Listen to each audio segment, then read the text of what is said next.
What's up, everybody? Happy Friday Face-Off. We got my two teammates here. We got Matt Thomas. We got Steph Dukes. And I have a question for you guys today because we work with a lot of youth organizations and we speak to a ton of youth hockey organizations, whether that's, people like the parents or whether it's people leading the organizations, like as the president on the board, hockey director, stuff like that. So with this wide breadth of experiences, like what do you think are like the traits or what do you think are like the characteristics of some of the top organizations that you guys have seen? And then like what could or what should youth organizations be looking at if they want to improve to kind of narrow that gap between where they're at and being kind of like an organization that can reach its full potential? You want to go, Maddie? You want me to go? Sure.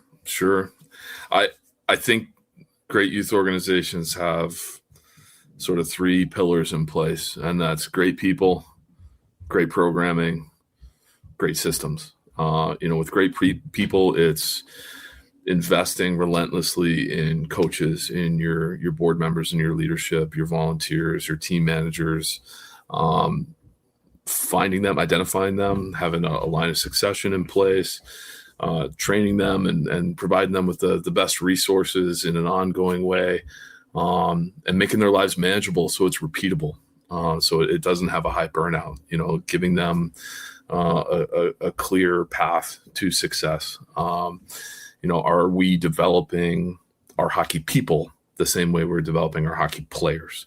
With great programming, I think it's just, where philosophy becomes reality, right? We put ideas and concepts in place. Now, what do we do with the on-ice experience? I don't mean the practice plan necessarily, although that's part of it. I mean more like, are we creating a world that's fun, that's developmentally appropriate, that's inclusive and growing, that's maybe flexible for some people that want different things.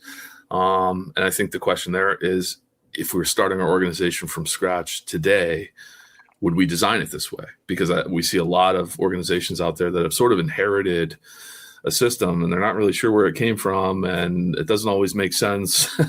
And it's maybe not in their best interest, given how that slow crawl can happen. But take a very conscientious approach to what you do with your programming. And then lastly, the systems. And that's not the fun, sexy stuff, but have we built things that are repeatable? Would our organization function well tomorrow if our one or two or three most important volunteers sort of stepped away? Building something that's sustainable, that's durable, that takes a long view, I think allows you to do the other two things well. Those three things, I think, are the gears that mesh together. And I know that's sort of big picture, but to me, it's people, it's programming, it's systems. Yeah, that's really good stuff. Steph, what do you have to add there? Maddie's spot on there.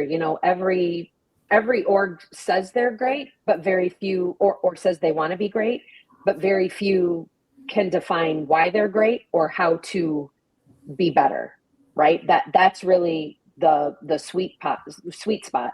And the question, every club already has a culture, every club already has a reputation, but were those because they were built intentionally, or as Maddie alluded to, by default through things that they've inherited, or we've always done things this way, or that's where you really get into, our great coaches attracted to your program, our families staying because of their experience. Are you developing people, not just players? Does your club have an identity and a culture that is sort of the North Star that everybody can point to and everybody can define in some way? I'm not saying necessarily every single family needs to know your mission statement word for word, but they should at least be able to give a couple of words that describe what their club stands for.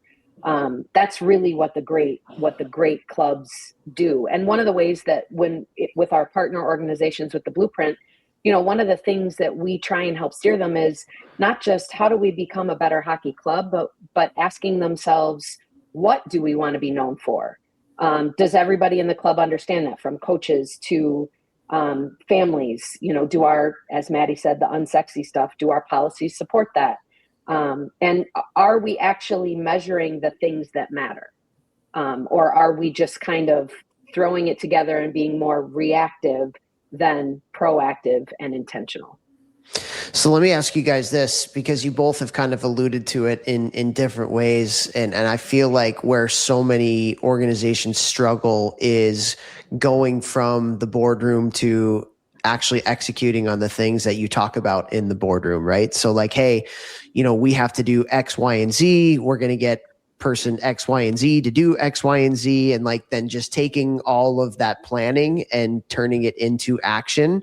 Why do you think that it's so hard for clubs to go from planning and ideas to action? And what kinds of advice would you have for these clubs if they are struggling with that, where it's like, hey, we got some great ideas, but now we got to implement them. How do we go from here? I think first, go ahead, Maddie. No, I'll throw out a really practical one. And that is what we've seen from, a lot of the community-based models, certainly in the Midwest, but I think it's starting to creep east, is the separation of church and state in the leadership group. And that segregation of, we've got an administrative leadership group, we've got a hockey leadership group that isn't designed to disconnect those two groups. It's actually designed to put people in the right seats. And I think that relationship actually gets healthier when there is some separation of powers there. So you ask, how do we transition something from an administrative decision, a vote, a theory, sort of a boardroom idea into practice?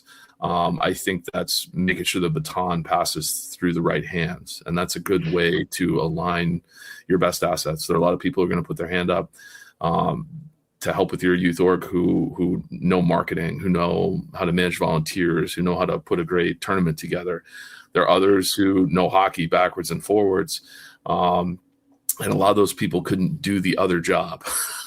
So getting people in the right spot, I think, actually enhances their ability to communicate a high-level idea to hockey people who understand, okay, I get your vision, and then can run off and execute it. And then report back, this is, understand the intention of the order. Here's how we put it to work. That's, what's the joke? Get the right people in the right seats on the right bus. This is how you do it. Yeah, Steph, sure. what did you have to? I was going to say, I think, one of the things that clubs everywhere are up against is people are busy. People are less inclined to volunteer these days. And so really trying to kind of create a culture where your families, your parents, your coaches, rather than when they see something that they maybe don't understand, aren't happy with, think they have a better way. And I don't mean think that way and they don't, but I mean genuinely may have some valuable input on a process or a procedure or a policy execution or something like that. Really build the culture that encourages those people to raise their hand to help, not to barge into the office to complain or start emailing everybody. And that isn't something that you flip a switch overnight and that happens. As with everything we've been talking about, that's a very intentional part of a culture. And in order to build that, to Maddie's point, when you get to the point where people are raising their hand to help, make it meaningful, make them feel valued. You're not just throwing them in the concession stand for two. They've raised their question about a real thing, a real process, something that hit home for them. Let them be part of the solution if they can. Encourage them to offer to be part of that. And whether it's they're on a subcommittee or it's not everybody has to be on the board and only the board makes the decisions.